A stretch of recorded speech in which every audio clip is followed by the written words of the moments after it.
Chers amis, merci parce que là, toujours continuer toujours dans l'élément nabiso tout le baki tout le cas combattant objectif Congo toponi Congo et belé n'enge bazaliona mais pour nabiso to chaka bonka na kitunga moko parce que bangon surtout baza kaka ba combattant yon to bengi ba combattant mais retenez que na ba combattant baza je veux dire banda kunda ko ezali comme alors le tout yambi pe sous ba combattant musu to zana ba tout va se présenter évidemment Bango Bazaba combattant mais la branche Nini bon c'est présenté et puis tout n'avons pas question actualité et notamment agression il y a Pasteur Mukuna agression il y a PPRD tout le monde qui va en parlement tout le monde qui va déclaration Basagi par rapport à Etienne Tshisekedi le président Etienne Tshisekedi était ici qu'est-ce qui se passe réellement alors ils seront plus élégants que moi c'est présenté je commençais par Martin bonsoir et merci messieurs les journalistes. Je me présente Martin Sali. Je fais partie de l'association APK, Association pour la paix au Congo, ici en France. Et puis on travaille encore avec les collectifs, avec Objectif Congo, BPK et Union du Congo, tout le monde à Pareco. Donc on est ensemble ici en France, donc on travaille en collectif. Ok, alors Maman, présente-toi. Bon, je suis M. Babé Massombo, le président de APK Congolisme. Nous travaillons ensemble avec l'Objectif Congo, Bana Congo, Volusi, Fort Bantou, et puis plusieurs associations. Voilà. Oui, bonsoir, je m'appelle Mayanga. Je suis membre de l'APK, comme mon frère Babin vient de dire. Nous sommes surtout tous les esprits congolisme. Donc, nous défendons l'APK, tout le monde, Makambo Tambla Namboka, donc tout le injustice. Alors, tu continues à monter à l'issue vraiment. Alors, monsieur Martin, on a mis parce qu'il y a des gens tout le monde qui est dans l'église, il y a pasteur Mukuna, qui est intervention musclée pour ATAT, pour tout le monde qui est dans la scène qu'est-ce qui s'est passé au côté de l'OBI ATAT pour comprendre pourquoi cette réaction. Oui, merci pour la question, monsieur le journaliste. Réaction d'habitude à qui claire et nette, je crois, si vous vous rappelez, au départ, tout le monde en a une conférence, il y a longtemps, il y a un musicien. Bon, à l'époque, Batba pensait que, où est-ce qu'ils ont pour un Congo? Batba pensait qu'ils allaient seulement pour un musicien. Bon, alors que l'île Nabiso, ils ont pour un musicien. Il y a un moment qui est un serviteur de Dieu, homme politique. Bon, la question, il y a apôtre Mukuna. Tokende qui réellement pour te passer message mais tu sais bien avant que actuellement serviteur de Dieu côté à niveau en France au bazo au Tana Congo tu peux ça un message to lobby pour l'instant au baza à wande côté mais au ba au Tana Kinshasa côté parce que onction miracle nyo surtout oyo batu ko za na besoin ils allaient plus batu oyo baza na mboka Kinshasa parce que awa il y a tout barouya la biso toujours même histoire. Et puis Toboyaki, pourquoi? Parce que ce sont les mêmes personnes, surtout au bazar où travailler dans le système, il y a politique où ils sont en place. Pourquoi? Parce que la majorité des pasteurs, ils sont corrompus. Il y a Kimbongo, il y a Hippolyte Kanambe, Tokoy ko caché en côté, nous, Tolobaki Batunyo, surtout Oyo. Il y a Kimbongo, il y a Hippolyte Kanambe, il y a gouvernement, Bango, on tout ça pour traquer Bango jusqu'à la fin, et y compris Nani, Monsieur Mukuna. Il y a qui peut mourir, il y a Hippolyte Kanambe, il y a un autre qui derrière, il y a pour tout empêcher. Naissance Nini, baza ko endormir ba peuple congolais. Ba frère na ba sœur oyo baza na katia église. Baza ko ya ko sambela. Mais baza ko ba réalité oyo elekaka na sima ya porte. Bango bombona apôtre Télémi aza côté ya, mais quelque part aza corrompu. Azago ya pour nous ça la propagande makambuya. Il y a Hippolyte Kanambe, c'est ça le problème tout qui empêche. Monsieur Martin, j'aimerais quand même savoir une chose, les déclarations de César Kamakasi. Est-ce que vous avez des preuves? Pourquoi il travaille avec le président? Est-ce que vous avez des preuves? Non, oui, papa. Merci pour la question.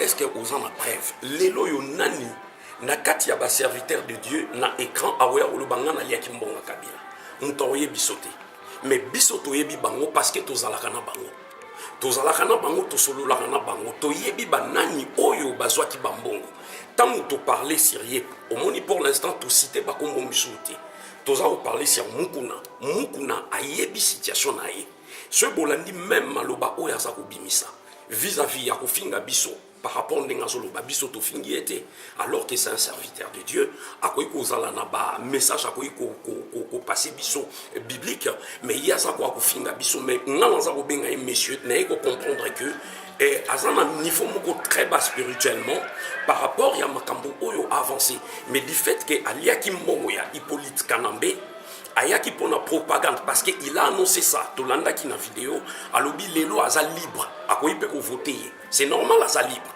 mais toyebi pe position na ye comment aza ko fonctionner na famille présidentielle. Ok, on va revenir. Alors, M. Baba, la question serait, je dirais tout droit, parce qu'il y a avantage sur la image. Alors, M. Baba, tout le monde est bien à Bruxelles, lors d'un meeting, il y a Etienne Tshisekedi, on vous a senti un peu affaibli, un peu comme tour de Babel. Comment est-ce que vous côté il est qui n'a quelle est ta pensée meeting il y a au président Etienne Tshisekedi? Ezala qui bien ou Ezala qui m'a bien? Réaction à vous, c'était comment tu as reçu ça? Bon, au moins, étant que président il y a congolisme APK, nazalaki na moi réserve na makambo ya koyoka na musika. Yango mona tango baye ko souffler nga mutu na parole na micro, je me suis retiré na lingaki na yeba réellement ce qui s'est passé au Congo avant na loba. Alobaki vraiment te, on a eu occasion de remercier Adi Londolé à recevoir Bisso pour la première fois, il faut te remercier parce que au Lugara Bisso. Donc, vous avez toujours collectif Nyonso Ezali. Collectif Nyonso Ezali. Mais ceux qui te répondent à une invitation à ôter parce que bosangisaki biso na bambuma moko ya mabe biso tosanganaka na bamusicien te on ne collabore pas avec les musiciens. S'il y aura un jour la collaboration tokoya se présenter na bango ensemble. Donc yango omonaki biso ngai personnellement na APK le fondement ya bacombattant se réservaki mwa moke mpo toyoka discours ya leader politique ya communauté congolaise oyo peuple eza kotia mingi miso tolanda yango. Nayokaki mwa bagitement ya bacollègue mosusu ya balondres. Comment tu as senti ça? Parce que vous avez vous êtes sur le terrain, vous avez Martin, ils sont très énergiques, Hervé, Pierrot, vous êtes énergique. Alors, tant on vous a senti vraiment abattu et dépaysé. Parce que on n'était pas dépaysé, on était dans la mesure de compréhension. Nous sommes des grands garçons, nous sommes des responsables qui veulent prendre les choses à la main de la République démocratique du Congo. On ne peut pas répondre bêtement comme ça, non. C'est pour cela que tout ça qui a moins réserve. Attendre normalement, je ne peux pas vous cacher. Le pays vraiment demande un bon soulèvement pour sauver les vies des peuples congolais. Donc, et puis, quand moi j'ai compris une chose qui était réelle, qu'il avait des invités occidentaux à côté. Demain matin, on peut accuser le vieux, que non, il a soulevé les gens. Et s'il y a des massacres sur le vieux, il voulait la peau des vieux. Mais le vieux, il était sage, c'est réservé, où est le problème? Nous sommes à 8 millions de kilomètres. On ne peut pas agir, on ne peut pas connaître ce qui s'est passé là-bas. Donc on était calme, on n'était pas agité. Bon, s'il y a des amis qui sont agités, bon, ce n'est pas grave, ce sont des amis, ça arrive. On n'est pas en divorce avec l'IDPS ou bien de la communauté congolaise, on est là. Alors, mon frère, je me rappelle encore tout le monde est naïo, aux yeux qui toujours qui est dans l'église, il y a pasteur Mukuna, oui, tout est dans aux yeux qui ont même beaucoup ça la nuit. Alors, il y a une motivation dans le temps qu'il est là. La motivation na biso ezalaki po tokoma kuna donc topanzaka ka cérémonie wana esalama te. Donc po biso toki déjà na colère ya danger que bato bazozwaka mbongo ya PPRD vraiment ezosala biso pasi trop. Donc tozomona ke parti wana yango mutu ebomi presque 8 millions de Congolais na Kivu. Alors, bon, kaka basala ba réunion en France, to ba il kamone go sa société. Alors, l'autre, j'ai eu le combattant avant, on a tout qui va le moko. Voilà, avant la commande, Monsieur Martin. Toufandi A, on a poto. Chers amis, vous qui nous regardez partout dans le monde, aux États-Unis, ils ont des démocrates et puis ils ont des républicains. Ici en France, tu as UMP, tu as PS, tu as FN, Fonds National. Tout le monde n'a jamais battu UMP, que battu Fonds National. Alors, on n'a pas compris. Ah, on a poto un état de droit. Tout le monde est bien, ok, que bêta batu na réunion ya PPRD. Nazaki na ba collègue na vino ah na tout n'est pas question. Alors on veut savoir comment bloquer quoi agresser batu. Nous sommes dans un état de droit. Le bêta tina ma kofi que ça portable. Qu'est-ce qui s'est vraiment passé? Bon, c'est merci pour la question. Eza faux. Et faux dans le sens que l'information va passer. Moi j'étais là sur place. On a vu, ce sont les images. Ben voilà, moi j'étais là sur place. Le problème c'est quoi? D'abord, on est d'abord des révolutionnaires, premièrement. On est des résistants, on est des combattants, des patriotes. Tant on a cité, on a surtout, de développer et aux attentes. Tant on dit il faut comprendre le Romoko. Les lois d'injustice, oyo eza koleka mingi na mboka na biso République démocratique du Congo. Liberté et expression ezate.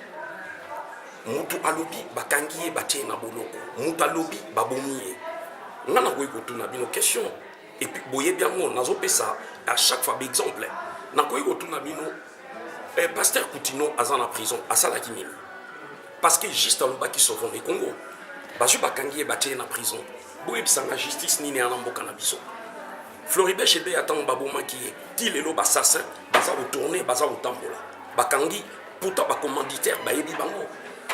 Justice et Zawapi. Beauté Titan Wakufaki. Justice et Zawapi. Et Yasuka Tamba Ekoboma Armand, c'est là on s'est réveillé. On a dit stop, c'est fini. Parce que maintenant c'est œil pour œil, dent pour dent. Et Batou, c'est pour vous dire, Tamba Ekokanga, Babi Balukuna, on s'est soulevé. Et ça a commencé comme ça. On ne voulait pas normalement, parce que PPRD, ils ont un système où ils travailler. Parce que Hippolyte Kanambe aligné au salaire système où Mobutu azalaka na ngokala. Bon pour peuple congolais à banga, il faut oboma, il faut okanga. Il y a un ba Coutinho ba na prison ba boteti ba kofi, Armatungula kofi. Là, ils ont un message toujours passé, ils ont dit clair et net. Le ko la PPRD. Pour na bango ba yebi ko boma na ba empoisonnement ko sala biloko wana eza facile. Nous aussi toko ekotika bangote parce que les lobo bande on na boye bisanga. Armatanga kofi. Qu'est-ce qu'on pouvait faire? Toza au la marche. Toza ko revendiquer ba droit. Ceux qui ba respecta qui même corps ya Armand, balingé ko rapatrier corps na ye ezonga parce que moi sine na bana baza awa. Justice ezawapi.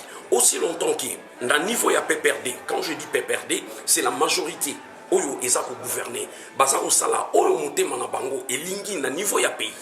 Ba injustice, ba torture, ba tuerie.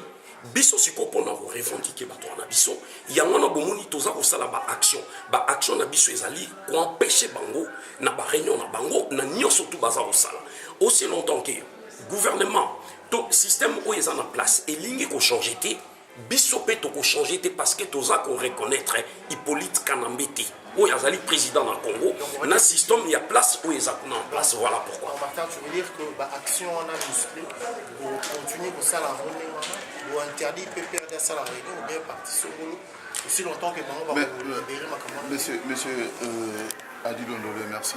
Écoutez, nous sommes dans un pays de droit. Hein? Mais si les gens ne se respectent pas, et au pays, il n'y a pas la liberté d'expression, il n'y a pas la justice, mais la communauté congolaise ici en Europe, on peut racheter ces problèmes-là. Nous, on les prend en charge. Donc vous allez faire votre loi ici. Voilà. On prend ça en charge. Comme ils ne veulent pas comprendre. Ils ne veulent pas comprendre qu'il y a toujours les hauts et les bas. On ne refuse pas. Mais il faut qu'il y ait la justice aussi. Il faut qu'il y ait des gens qui parlent. Justice, ça va, c'est comment? C'est le muscle, c'est la force? C'est la force et puis le dialogue. Non, on vient souvent par le dialogue. Par exemple, moi, je n'étais pas les jours là. Ils sont partis voir tu as PPRD, tout ça qui est en Hollande.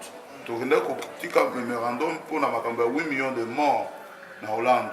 Mais j'étais au courant que ça va se passer quelque chose. Je connais mes gars, mes amis.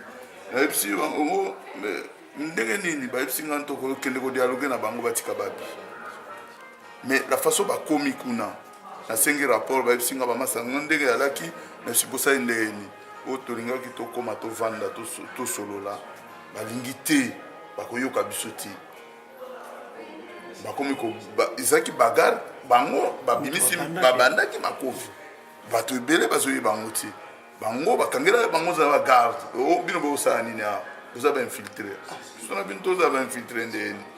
Donc tout ça un problème, il y a incompréhension gouvernement bazo koyeba histoire ya monde entier. Alors si quoi tozo na toyeba lelo tant susu le basalango batika parce que ba oyoka bino. Donc désormais bon ba action no bon minango aussi longtemps que la revendication donc qui monsieur Martin Lobi aussi longtemps que bon appliquer on était bino a continuer toujours intervention musquée. Mais ça va continuer. Mais je veux vous expliquer une chose. Moi je demande parce que vous aurez bichoté. Ma vidéo est belé bima, il est cap. Tout tanda bango la main. Je dis écoutez, votre opposition est marché pour boire baba faute na bino. L'état, au moins il y a ceux qui osent ko fin, osent ko lobelanga.